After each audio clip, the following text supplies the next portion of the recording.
en lisant, en écrivant.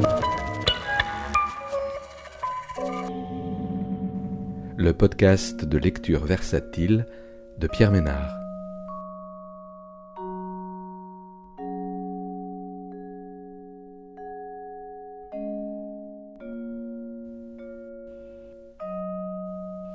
Aujourd'hui, À la folie de Joyce Ormand, paru aux éditions Flammarion en 2021.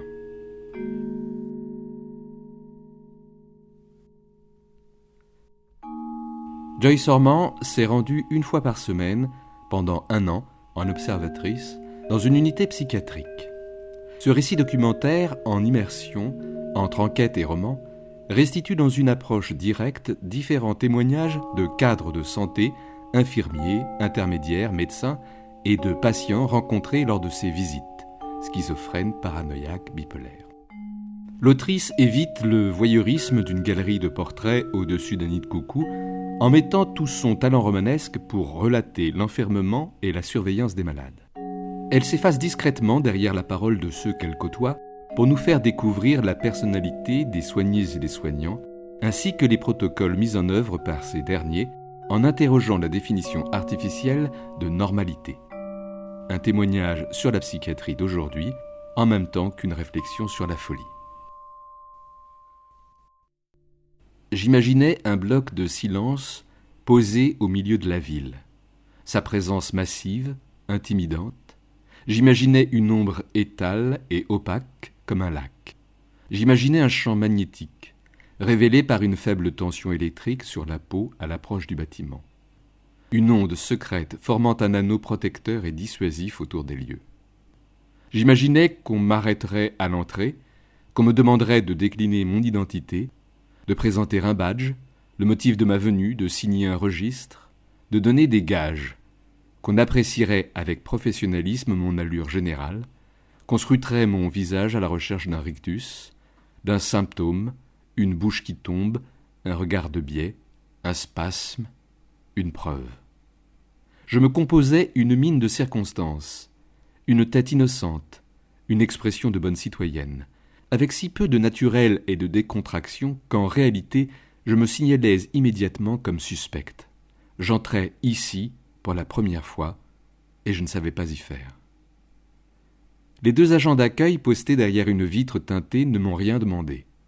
Après avoir longé un imposant mur d'enceinte, sonné à une grille, passé un sas, sonné à nouveau, le pas à peine ralenti, j'étais donc à l'intérieur. Toutes les portes s'étaient automatiquement et bruyamment déverrouillées devant moi. Le panneau d'information propose un plan orthogonal des lieux, une organisation par couleurs, lettres et chiffres. Cela pourrait être un camp, cela pourrait être un village.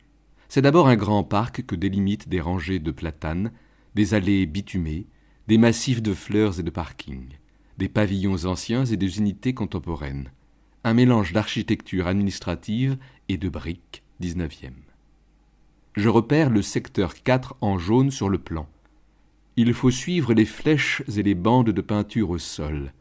On est surpris par les chants d'oiseaux et la douceur de l'air. Une paix qu'on n'espérait pas. Le printemps sans doute. Quelques silhouettes fument sur des bancs, seules ou par grappes, certaines en blouson et bonnet malgré la chaleur. D'autres échangent à voix basse, appuyées contre un mur. Les gobelets de café débordent des poubelles. Un lointain crachin sonore s'échappe d'un portable, une musique cubaine qui grésille. Puis une voiture à faible allure, 2 blouses blanches en conciliabule sous un auvent, des regards suspendus, des bonjours timides. On laisse derrière soi la blanchisserie, le salon de coiffure, la cafétéria, l'aumônerie, la salle de sport, le local syndical, l'atelier d'ergothérapie. Et tout au bout se dresse le pavillon 4B, cube anonyme de béton blanc, percé de doubles fenêtres qui s'entr'ouvrent seulement, entouré d'un jardinet clôturé. Des grilles vertes couvertes de bâches protègent des regards, on les escaladerait facilement. On sonne à l'interphone, ou, plus simple, si on a la clé, on passe par derrière. Une lourde porte métallique s'ouvre alors sur un couloir d'hôpital. Des portes, des couloirs, j'aurai bientôt la conviction de circuler dans un espace strictement délimité et organisé par ces deux éléments, qui signalent toujours l'institution et activent une certaine anxiété. Pénétré dans le pavillon 4B, raniment confusément des images d'autres portes débouchant sur d'autres couloirs. Prisons, internats, administrations en tout genre. À peine arrivé, la tendresse du printemps me quitte, laissant place à un sentiment encore vague à cet instant, une intuition de claustration, de promiscuité. Ce qui frappe, quand on y entre pour la première fois, c'est l'odeur. Elle flotte en nappe molle, une odeur de collectivité et de macération, de légumes bouillis et de détergents, de sauce refroidie et d'inquiétude, âcre, insistante, une odeur d'enfermement. La chaleur aussi, étouffante, peut-être parce que ceux qui vivent là se tiennent quasi immobiles, alors on pousse les radiateurs à fond, on tâche de maintenir la température des corps ankylosés à 37 degrés. On avale cet air chargé, puis c'est le regard qui s'habitue, panote, s'arrête sur une enfilade de portes, un sol carrelé, les couleurs pâles des hospices, un faux plafond résistant à l'incendie, des spots encastrés, une lumière sans contraste, une plante verte qui a l'air fausse, on ne sait pas. Je reconnais une mélodie de Bob Marley. Elle vient du fond du corridor. La dernière porte est entr'ouverte.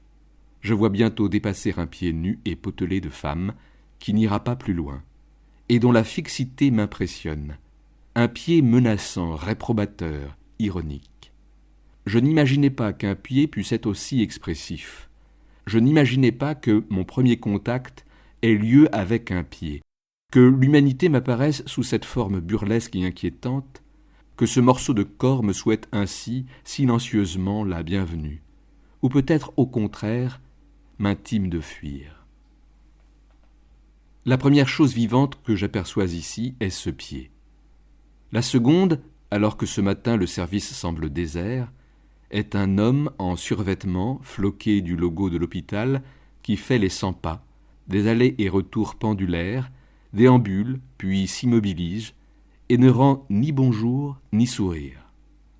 Un bonjour qui sort de ma bouche comme un piaillement, un sourire ankylosé, celui que j'avais déjà ce matin d'avril où je suis venu me présenter dans le service, annoncer un projet de livre et une présence que j'espérais la moins intrusive possible, vœux pieux.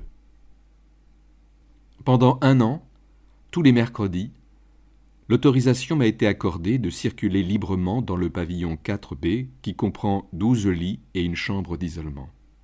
2 couloirs distribuent également une infirmerie, une petite salle de repos pour les soignants, les bureaux des psychiatres, de la psychologue, du cadre de santé, une pièce exiguë mais centrale et vitrée où sont délivrés les médicaments et une salle commune pour les repas et les activités donnant sur le jardin. Quelques fauteuils en sky de collectivité, couleur vert amande, 3 affiches et 2 télés décorent les lieux. Un bruit incessant de clés dans la serrure donne le rythme, plus sûrement que les aiguilles des nombreuses horloges fixées en hauteur. C'est propre, clair, moderne et sans vie, un aménagement fonctionnel, économique, aux normes de l'esthétique administrative, ces surfaces planes qu'on lave à grande eau, sur lesquelles rien n'accroche, rien ne saille.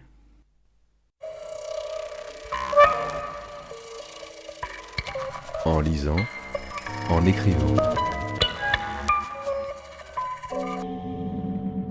Le podcast de lecture versatile de Pierre Ménard.